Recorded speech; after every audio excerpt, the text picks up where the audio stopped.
it is my pleasure to welcome in Rachel Nichols, who has a wealth of experience in this business, covering basketball and football and baseball and hockey and golf and tennis for the Washington Post and Turner and ESPN. And now she's on our team here at FS1. Good morning to you, Rachel. Good morning, sir. Welcome in. I got the mug to prove it. I'm official now. Okay, here we go again with yet another get me out of here saga swirling around James Harden, who recently called the GM who loves him, Daryl Morey, a liar. For now, Harden remains a Sixer, but Rachel, please start us off. Can you see James Harden playing for the Sixers this season? I can. And look, Daryl Morey is a bit of a wizard when it comes to trades, so he definitely could pull off a last-minute deal, even though they're officially not talking anymore. That being said, if James Harden is still a Sixer when training camp opens, I expect James Harden to be there for a couple reasons. First of all, you can't hold out in the NBA. It's not like the NFL. In the NBA, if you hold out, your clock stops on your contract. So you just still have those years ahead of you. The other thing is that we've seen this movie before, right? James Harden has asked out of Houston. He's asked out of Brooklyn. Both times, he still played for those franchises after he asked out. Did he play well? Not always. Did he give his full effort? Not always. Was he disruptive to the team? Often. You may remember in Houston, he was supposed to report for training camp, just didn't show up for a week. He was at strip clubs with little baby. Then he was still during the end of COVID. He went to some parties, violated health and safety protocol, had to be, sat down for that. Gee, he was really disappointed about that. Then on and off on the court. But he was there. And I will say now, everyone's familiar with this act. The NBA has already fined him for what they say is not intention to follow through with his contract. So there is a microscope on him, and if he tries that stuff again at the beginning of this season, I think there might be some action from the league, and certainly the Sixers would be in their right to ask for that. To what? Some scrutiny. I mean, look, they've already fined him, right? Yeah. So they can do that again if they feel like he's not following through on his contract. I mean, he's a contract to play for the Sixers and gives his full effort. Now, if I'm James Harden, the person standing in the way of me getting traded right now is James Harden. It's the fact that he has this attitude, that he called Daryl Morey a liar twice. The fact that he is now asked to be traded again. If you are going to take on his $36 million salary, do you want a guy who you think by the end of the season might be a malcontent in your locker room? No. So he has got to show people are you saying that he is not that guy. Right now, he still is. Yeah, I would say, I want him in my locker room, even though all the issues that Rachel just brought up. And I'm shaking my head, yes, because I agree with Rachel. He may start the season as a 76er, but he will not end the season as a 76er. If you think about it in professional sports, and Rachel knows this, and you do too, Skip, once a professional athlete digs his heels in and says, I want out, guess what happens? Eventually, they get out. It may not happen on their time immediately, like as soon as basketball season starts or before the season or anything like that. It's going to happen because what coaches don't want is they don't want disruption. They don't want to have to go to the presser and have Rachel say, hey, could you have won this game had James Harden been there? Well, if James Harden was here, could he take? They don't want. Dude, I'm not trying. Nick Nurse is not trying to start a season. Nick Nurse does not want to be asked if he knows Lil Baby and what they were doing the night before. Exactly. Doesn't want to know that. Want to deal Doesn't with want that. to be asked that. So as long as James Harden hold his ground, he will eventually be moved. And you say, well, who would want him? A team in contention, somebody that has a salary cap space, that players inside that locker room know, and veteran. They're like, man, he doesn't bother us. So, I think so. Look, if he's in shape and he's motivated, he's a hell of a player. That's the key. If he's in shape and he's motivated, he's a hell of a player. And I understand people look at that and go, well, he's done it many times. Yes, Ben Simmons says, I'm not playing for the Sixers. Eventually, he was moved. I mean, you see what I'm saying? KD, I don't really want to play here. He came, he hung out. They eventually moved him. It happens. Guys, it's just what it is.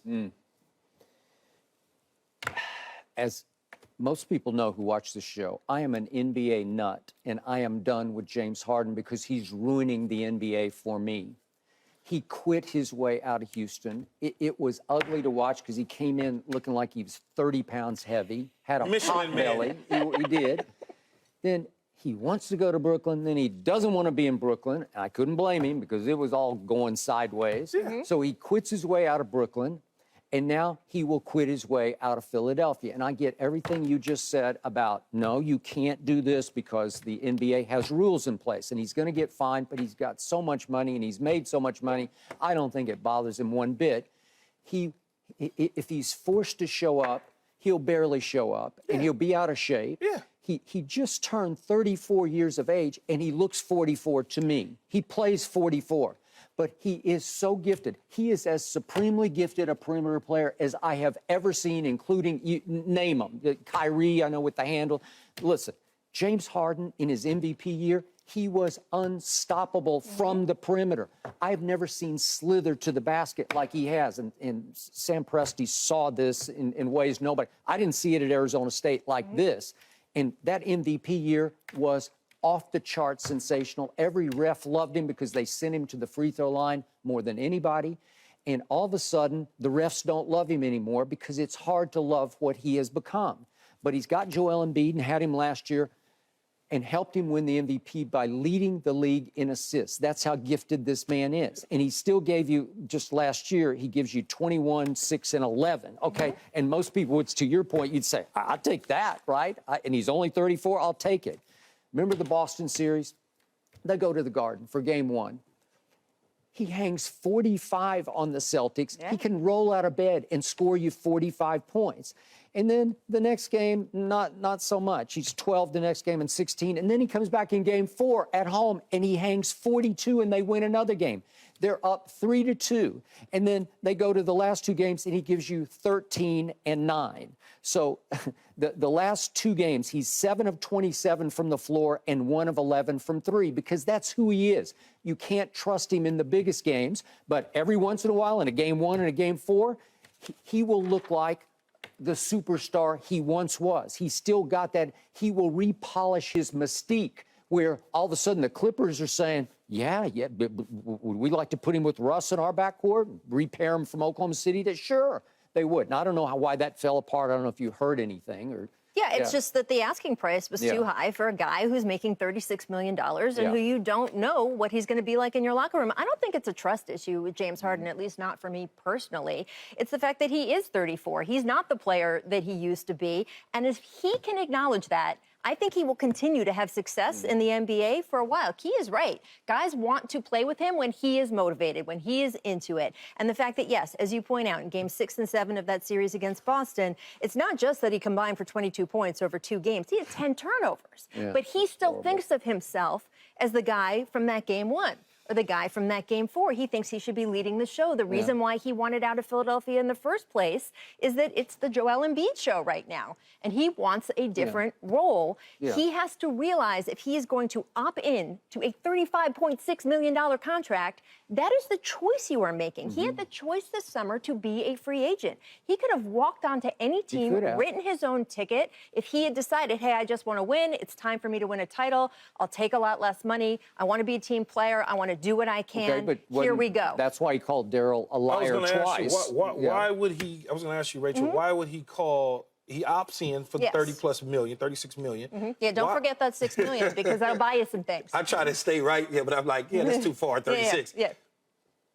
Why would he call him a liar? Did from what you think or know, did Daryl Morey say something to him that made him believe, okay, I'm opted in because this is what's going to take place? He believed he was opting in so that he would be traded. Yeah. And he felt that Daryl either did not follow through on trading him, did not work hard enough to trade him, or didn't trade him no matter what. And Daryl Morey is not beholden to no matter what. He's not beholden to James Harden here. He is charged with what's doing the best for the Sixers, and not just the Sixers, but Joel Embiid. Because, by the way, Joel Embiid, at some point a couple years from now, is going to have to make the decision, does he want to stay in Philadelphia? And you better believe if Daryl Morey loses Joel Embiid, he is going to be gone too. So right now, his biggest concern is, A, getting value for James Harden, having James Harden play if he can't get value for James Harden, and making sure that he doesn't commit more money to James Harden, which is why he did not re-sign him to a bigger contract over this summer, because he's got to keep that max salary slot open for next summer to help